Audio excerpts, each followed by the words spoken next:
Good evening, ladies and gentlemen. Welcome to this edition of Newscast in the English language on Canal the International. I'm called Morinzi at Top Stories.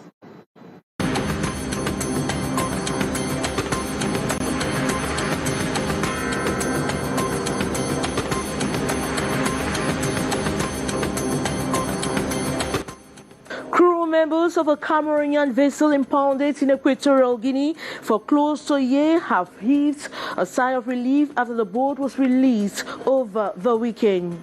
Bidding for contracts is still a difficult thing for Cameroonian SMEs with stiff competition coming from multinationals. It is incumbent on SMEs to be upgraded in order to be competitive. And the Minister of Trade, Luc Magra-Bagatagana, has dismissed speculations of an increase in the price of domestic gas in Cameroon by October 1. The false information, he says, is the work of some individuals to manipulate Cameroonians.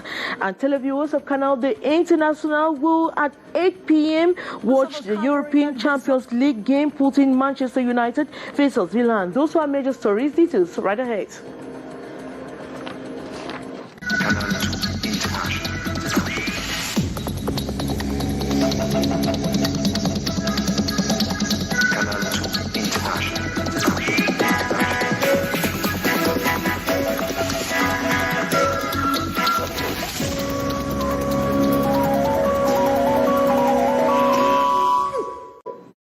Good evening once more. Crew members of a Cameroonian vessel impounded in Equatorial Guinea for close to a year now have heaved a sigh of relief after the boat was released over the weekend. This was possible following diplomatic negotiations between the two countries. Gladys Ambodiban completes that story. The vessel flying the Cameroonian flag, MV Donna Simeon, that had been impounded for close to 1 year in Equatorial Guinea, has finally been released after several months of intense diplomatic negotiations. The vessel that was intercepted on October 17, 2020, which had on board 8 people, was accused of violating the Equatorial Guinean maritime space and of clandestine immigration, as well as the refusal to comply with orders given by the Equatorial Guinean Navy. Since then, the Cameroon ambassador to Equatorial Guinea, Desiree Jean-Claude Owona Mengele, had been mobilizing diplomatic actions to ensure the release of the ship and its occupants. Le message s'adresse essentiellement. I am addressing this message to Cameroonians involved in maritime transportation to respect laws related to international maritime circulation. If this vessel was intercepted, it was because Equatorial Guinean authorities noted that the vessel violated maritime laws. Together with the support of Cameroonian authorities, we shall sensitize marine officers on international maritime law in order to avoid a repeat of the same situation. During that period, Cameroon's diplomatic representation took the necessary measures to provide food, health, and psychological assistance to the victims in difficulties. After intense negotiations, therefore, the boat and its crew members were effectively released on September 25, 2021. The boat finally left Malabo to the port in Tico, southwest region of Cameroon, on September 27, 2021, an expression of good bilateral relations between the two countries. Bidding a contract is still a difficult thing for Cameroonian SMEs with a stiff competition coming from multinational. It is but incumbent for SMEs to be upgraded in order to be competitive. Cajun Henry Atembe, so small. That ferry will be used to help people to cross the river.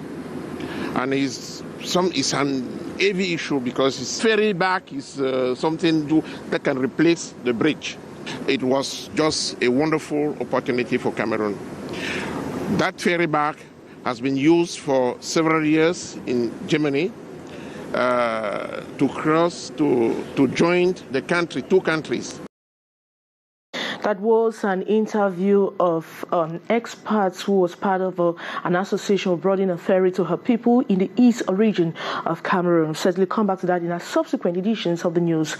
Bidding contracts for SMEs is still a difficult thing for Cameroonian SMEs with the stiff competition coming from multinationals. It is but incumbent for SMEs to be upgraded in order to be competitive. Kejan Henry Atembe has the rest of the story. The doors of opportunity have been opened to small and medium-sized enterprises in Cameroon to gain more experience on how to liaise with multinationals on subcontracting, especially in the sector of rural electrification. Our SMEs have some difficulties to win some business with the big structures. We are there to build a dialogue between our SMEs and the structuralized electrical agency. The performance of small and medium-sized enterprises in Cameroon are not competitive enough vis-à-vis multinationals, and so the Bureau of Subcontracting and Exchange, in partnership with Rural Electrification Agency, organized a benchmarking between suppliers and subcontractors. The biggest challenge is, first of all, to present some offers we can allow them the possibility to get this part of business. Other challenge is to build their capacity. Some 1,000 localities in Cameroon are known to be electrified. This means small and medium-sized enterprises have a huge advantage to do business in the sector of rural electrification. Small and medium-sized enterprises are expected to come out of the conclave with a mastery of how to bid for tenders, where most of them are limited, especially as Cameroon is presently a vast construction site. The Minister of Small and Medium-Sized Enterprises, Social Economy and Handicraft has called on giant enterprises and multinationals to reserve at least 30% of their market shares to small and medium-sized enterprises. The Minister of Trade has dismissed speculations of an increase in the price of domestic gas in Cameroon by October 1, 2021. The false information, he says, the work of some Cameroonians who want to manipulate public opinion, hides in charge when finding out the current market price of domestic gas in the nation's political capital on the history. It remains social media rumors that the prices of different quantities of cooking gas will be increased by October 1st. Sellers of the home necessity in the nation's political capital have dismissed such information, stating that they have not received any of such price-changing alerts from their suppliers. The prices of the different quantities of gas still visibly posted in different gas depots. Of all the buyers spotted in actual purchase of the cooking gas this September 29th in Yaoundé, none is aware of such false alerts. Thus, they stand on the price of 6,500 francs per bottle. On augmente avec l'argent qui est dû là, on ne peut pas s'en sortir. Nous sommes habitués à payer le gaz à 6,500. Pour le moment, je ne suis pas encore au courant. On ne s'en sort même pas du tout. On est habitué, donc on maintient, on doit maintenir. The Minister of Trade, Luc Magloire Atangana, in a communique this September 28, has reassured Cameroonians that the price of a 12.5 kilogram bottle of gas remain at 6,500 francs, not 7,000, nor 7,300, as circulated on the social media. Security officers have staged a fictitious scenario of an attack on spectators watching a football match at the Yaoundé Omnisport Stadium. The attack, which lasted for over 8 hours, involved security officers who used rapid interventions and other actions to intervene, but people were killed and others severely injured. This was aimed at evaluating prompt security disposition and security and how they could prevent such attacks. As the end following story with Beatrice Ngamo. Beginning of a football match at the Yaoundé Omnisport Stadium at 1 p.m. 30 minutes later, the over 30,000 spectators were taken aback by the sound of an explosion, followed by the start of fire just below the presidential tribune. Panic sets in, with the crowd running helter-skelter. Consequently, Some 80 spectators were killed by the blast. 120 others crushed because of the stampede, leading to the collapse of a part of the stadium. The spectators who succeeded to get out of the pitch disturbed circulation outside, creating total panic, worsened by the fact that electrical network and communication at the stadium has been damaged. 2 hours later, the death toll shot to 200, 350 wounded, of which 200 needs urgent attention.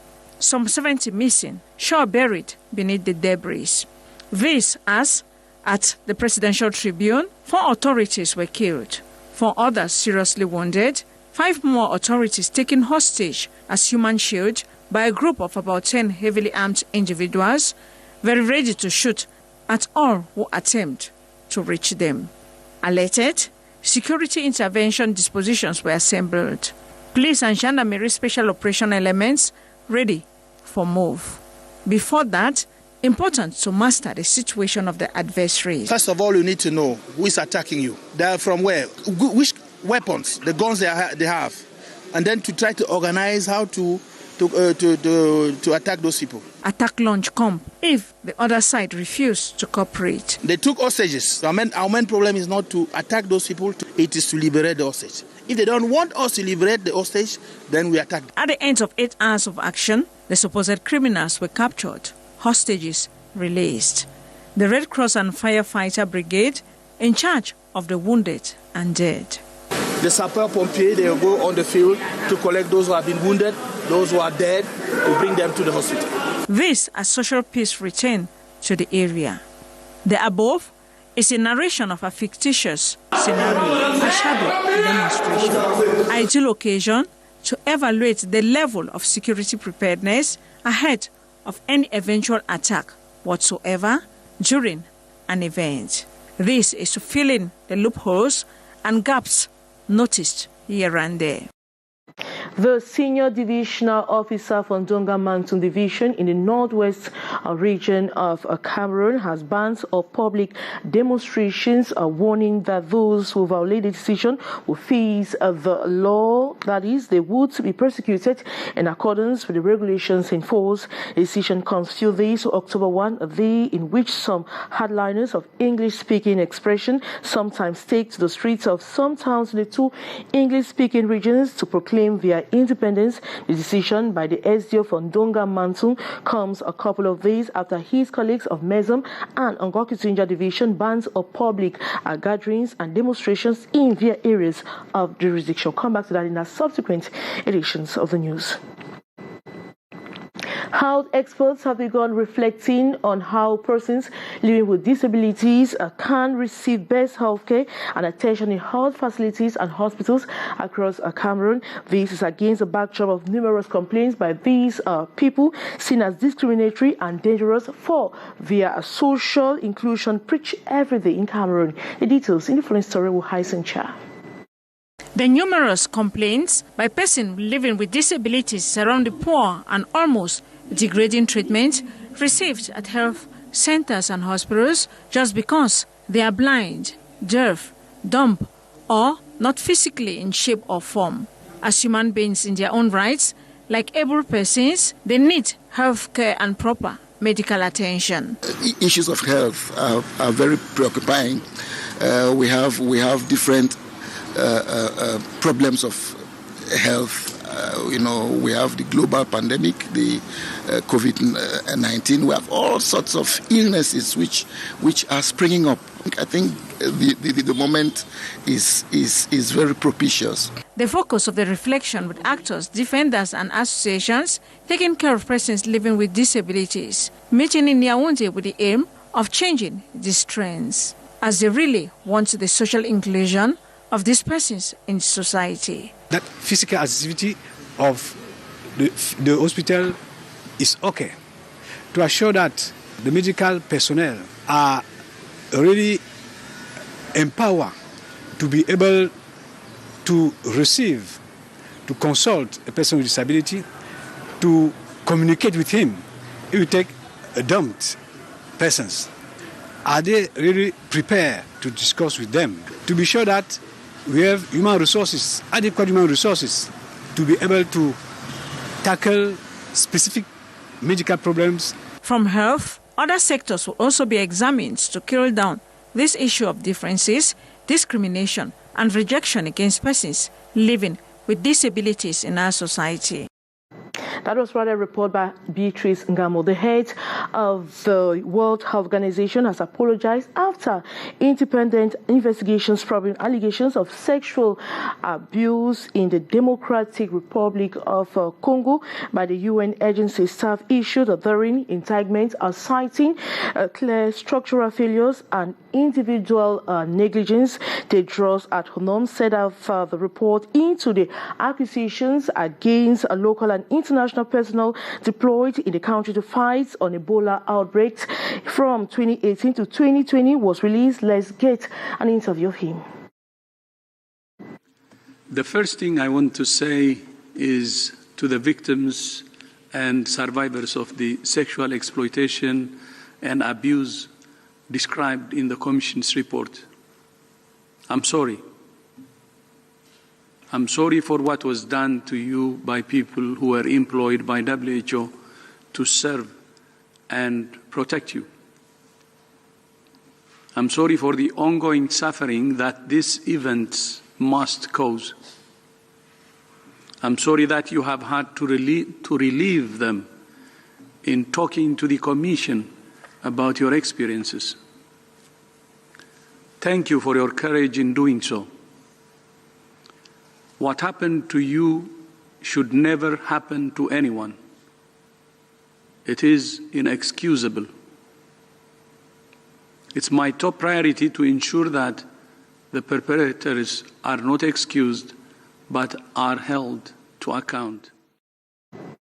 And we now talk sports. The head coach of the Indomitable Lions of Cameroon has published a list of 27 players to take part in the 2 World Cup qualifying matches against Mozambique, home and away. The list is a replica of the previous squad, except the coming of Paul Nteb. As a uniform story with Hyson Chia.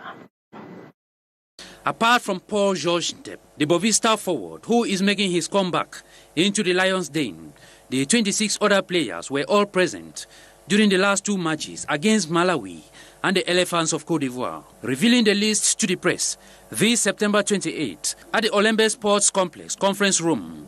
The head coach of the Indomitable Lions, Antonio Conceição da Silva, says he didn't see any need for more reinforcement, given that the current squad is the best within his selection criteria. The game against Mozambique, he insists, will rather focus on the change of tactics and formation.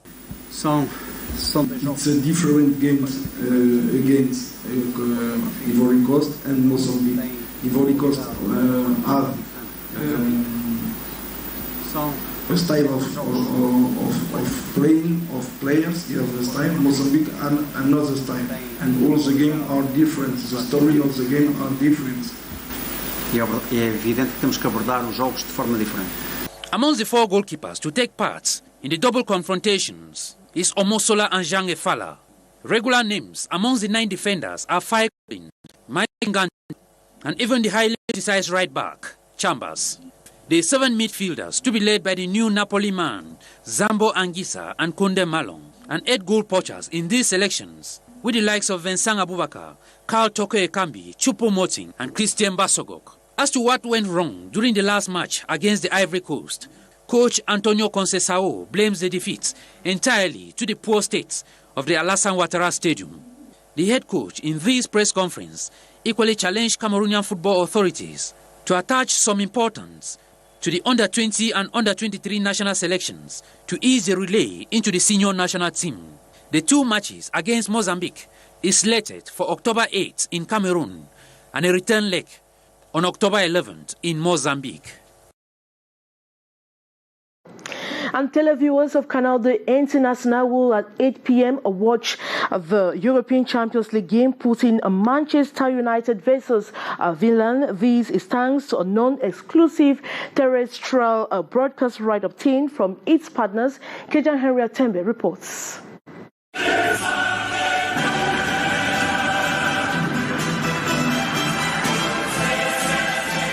Cameroon's leading private audiovisual outfit, Canal International, has once more obtained the non-exclusive terrestrial broadcast right for the European Championship. The deal was sealed for the 5th time for Canal International to broadcast one match every day. UEFA Champions League. It is the most important football competition in Europe. For us, it is very important to be in the head of this type of competition like FIFA World Cup. As Cameroon is poised to host the African Cup of Nations come 2022, the general manager Joseph Futso has promised the best for televiewers of Canal International. Next year, we will be the AFCON in Cameroon, and Canal 2 International will try their best to be in the head of this competition. Televiewers are equally happy to watch their matches through Canal International. I think it's a great innovation because most of the times we from underprivileged homes, we don't have access to these bouquet canals. So to have the local channel showing us the great games is very interesting. And we really push forward and we say congrats to Canal 2. And so on September 29, 2021, Canal International sets the first salvo at 8 p.m. Cameroon time in a top game pitting Manchester United versus Villarreal.